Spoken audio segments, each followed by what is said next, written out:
Hello. They say you never truly know how hard parenting is until you're in the thick of it. I didn't believe that at first. Not until Brian was born. He came out fists clenched, voice loud, a little lion. And I, Kara Faulkner, thought I could tame him. After all, I was the same.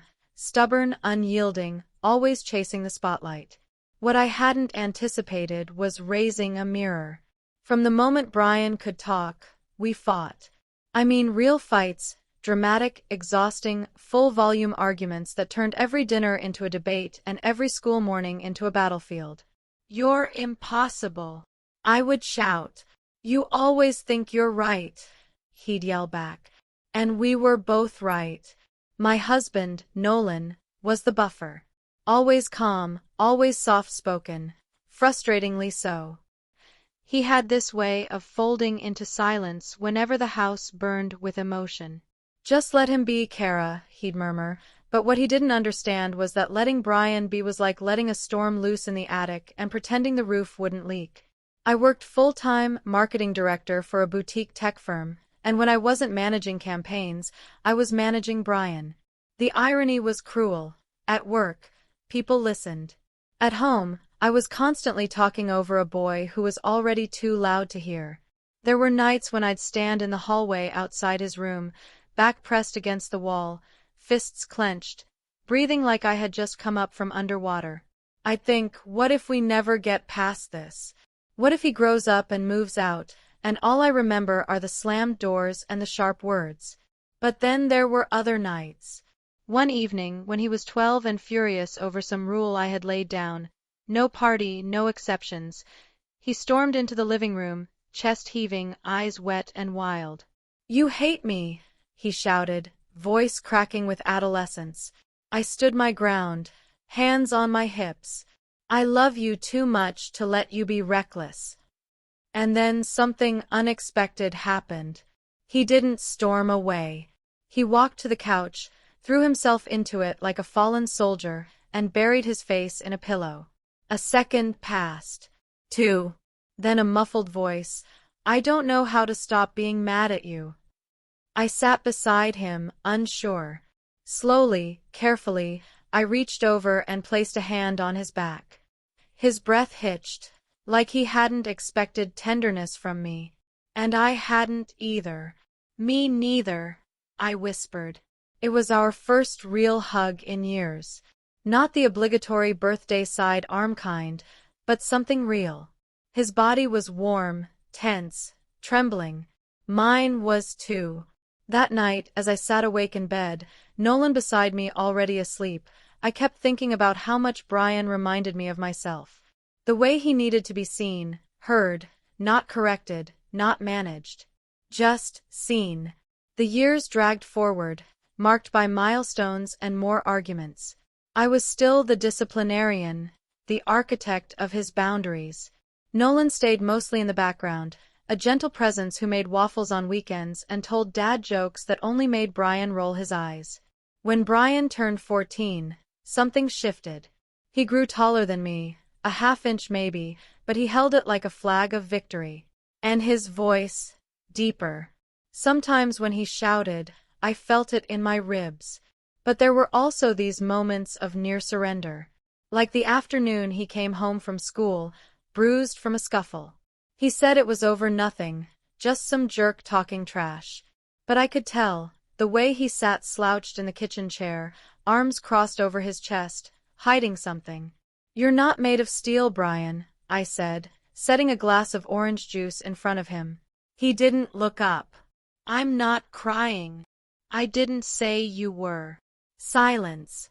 Then, quietly, he said, "I think I'm better than everyone else." I knelt down beside him. "Do you?"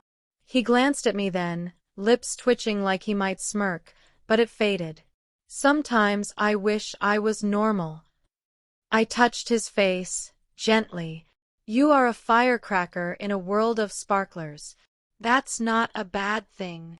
That day, he leaned forward and hugged me, not the way boys do out of obligation. This time, it was tight, long. His breath near my collarbone.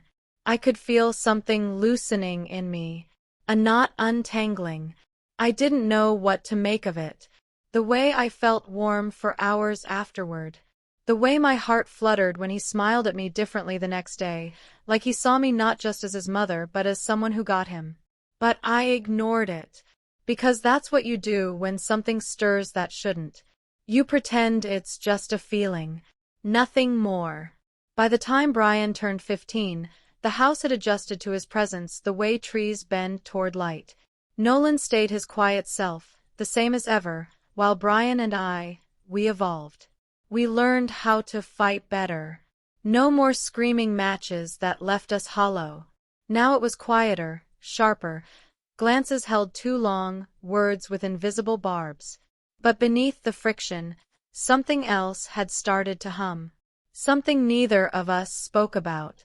There was a weekend in February, after one of my longer work trips, when the temperature dipped below freezing. I walked through the front door late Friday evening, exhausted, my coat still half-buttoned when I heard music thumping from Brian's room. I climbed the stairs, ready to scold him, but as I opened the door without knocking, an old habit, I stopped. He was dancing. Just dancing. Headphones in, arms loose, eyes closed. A moment unguarded, free from the storm we usually lived in. I backed out, quiet, heart racing. There was something about witnessing him like that, not the angry, clever boy who always had a comeback, but a kid suspended in his own joy, that made my chest ache. Later that night, he came downstairs wearing a hoodie and holding a mug of hot cocoa. For me. You looked cold, he said. I took it, startled. Thanks. You were watching me earlier, he added, eyes narrowing playfully. I blinked. How did you? I saw your reflection in the window. He sat beside me on the couch, so close our elbows brushed. I told myself not to shift, not to move away. But I didn't lean in either. I just stayed. Still. You're a good dancer, I said quietly. Brian chuckled, a soft sound. You should see my footwork when I argue. I already do. You pace like a wolf. He looked at me then. Really looked. Not the way sons usually do, half-glancing, distracted. This was steady. Curious. Like he was trying to see through me, not just to me. Do you ever feel like people only see the worst version of you? He asked. My breath caught. All the time, I said. And then he did something unexpected. He leaned his head against my shoulder. My pulse thundered. I didn't move. Couldn't. I kept staring at the dark television screen, pretending the room wasn't spinning. His voice low. You don't have to always be strong, Mom. A pause. A long one. Neither of us moved. And when he finally pulled away, the cold where he'd touched me lingered longer than it should have. From then on, things shifted.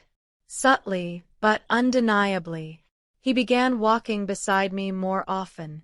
Not ahead, not behind. With me. Matching my steps, glancing over when he thought I wasn't looking. And I started noticing things I shouldn't have. How his voice had settled into this deeper register that vibrated when he was serious.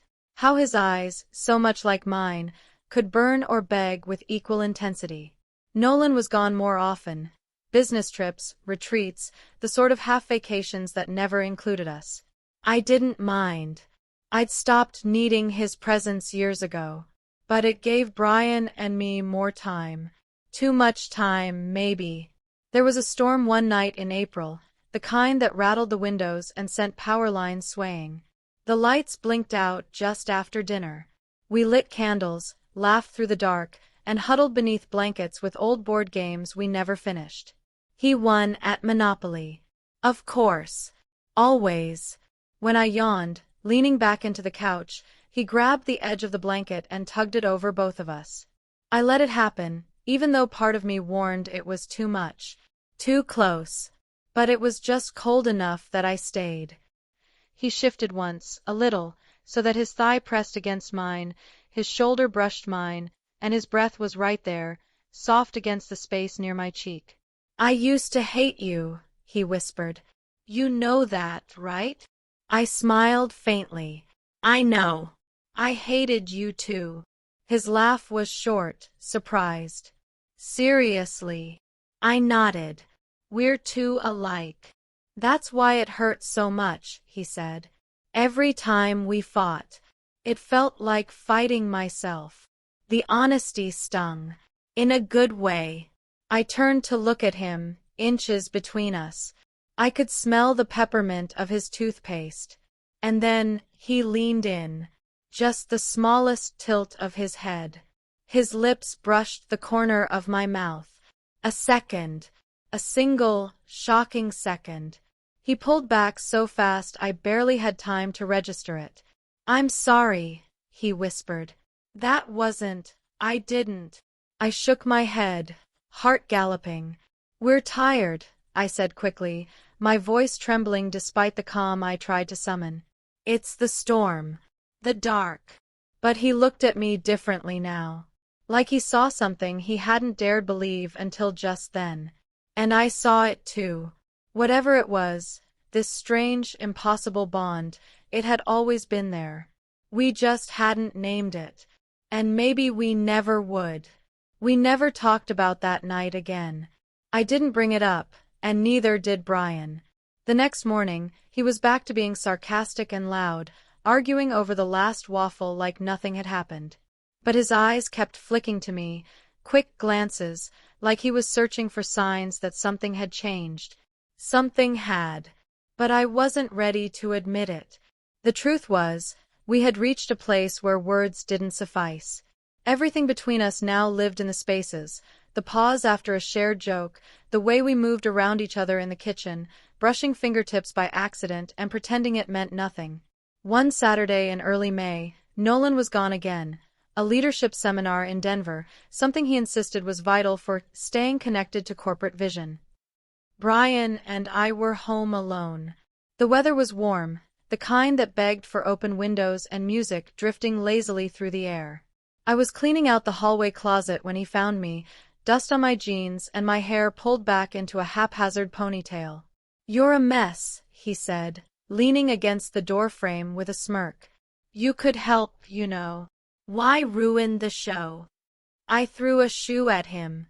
He dodged easily. Then he came over, dropped to the floor beside me, and began sorting through the boxes without being asked. No complaints. No sarcasm. Just quiet help.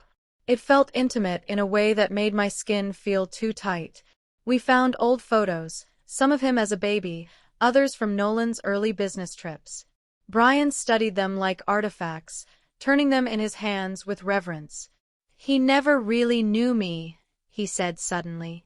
I froze. My dad. He was there. But never there, you know. I nodded slowly. "He loves you. He just doesn't know how to show it." "I know," Brian said. "But you do. You always have." He looked at me then. That long, weighted gaze again, the one that felt like it peeled back layers I didn't know I had. There was gratitude in his expression. But there was something else too. Something I couldn't name without breaking it. Later that night, we watched a movie. Something old and dramatic that neither of us really paid attention to. We sat too close on the couch, legs touching, my shoulder pressed against his chest. It was the kind of contact we'd both learned to allow without speaking about it. At one point, my head drifted sideways and landed on his shoulder. I didn't move. His hand, careful and hesitant, came to rest on mine. He didn't squeeze it, just held it, like he'd done when he was a toddler, afraid of the dark. "I don't know what this is," he said, voice barely audible. I didn't either. I was his mother. I wasn't supposed to feel this fluttering warmth, this quiet anticipation. I wasn't supposed to notice the shape of his jawline, or how his voice had taken on this calm confidence. But I did. And that terrified me. I sat up slowly, untangled our hands, and forced a laugh. We're tired, I said again. This week's been a lot. He nodded. But I saw the flicker of disappointment. Not in me, in himself. Like he wanted to believe this wasn't wrong, even if he didn't know what this really was. A few days later, I came home late from work. Meetings that ran long, traffic that crawled. When I finally stepped through the front door, I found dinner already made. Chicken Alfredo, salad, even candles lit at the table. Brian stood in the kitchen, drying his hands on a towel. I figured you'd be hungry, he said simply. I stared at the table, then at him. He wasn't trying to impress me. It wasn't performative. It was thoughtful. Deeply, deliberately thoughtful. I sat down, suddenly too tired to pretend this was ordinary. We ate in silence, the kind that wraps itself around you like a soft blanket. Every now and then, I'd glance up and find him already looking at me. After dinner, he walked me to the stairs. Like a date. Like we were saying goodbye after something tender and fragile. I'm glad you liked the food, he said. I loved it, I replied, voice low. There was a pause. And then, slowly, he leaned in again. This time, he didn't kiss me. He brushed his lips against my forehead. Tender. Purposeful.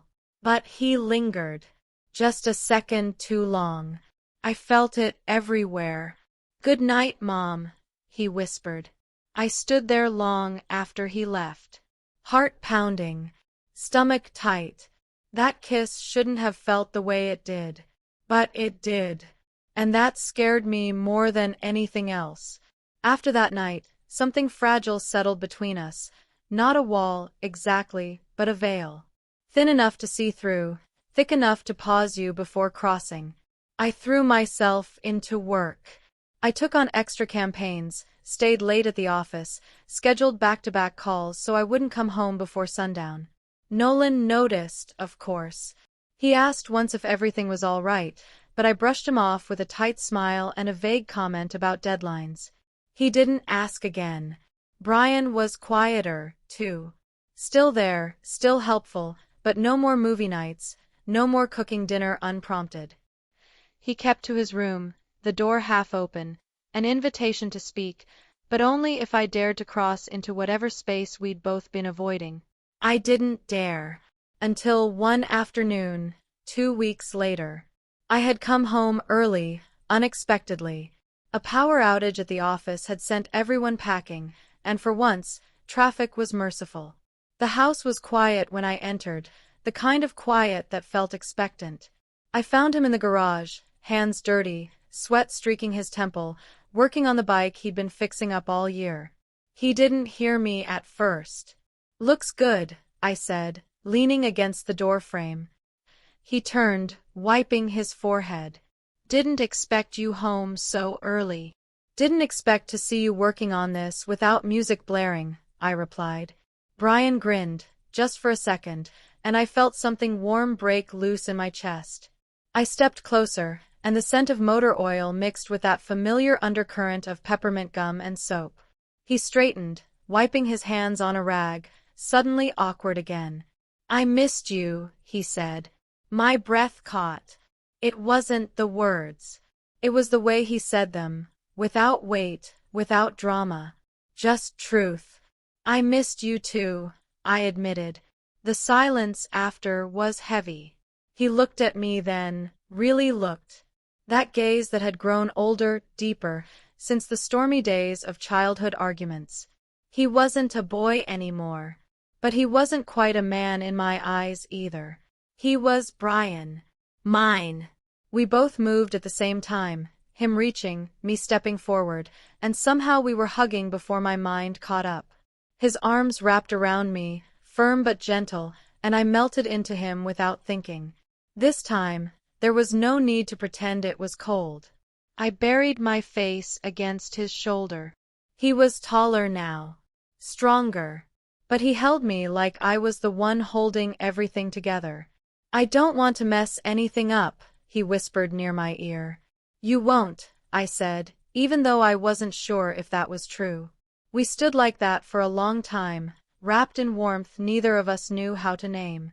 When we finally pulled apart, his hand slid down my arm, his thumb brushing mine before letting go. Nothing more. And yet it stayed with me for days. After that, things fell into a strange, peaceful rhythm. We didn't touch again. Not in that way. But we spoke more. Really spoke. Shared memories. Laughed. I started to feel less like his opponent and more like his person.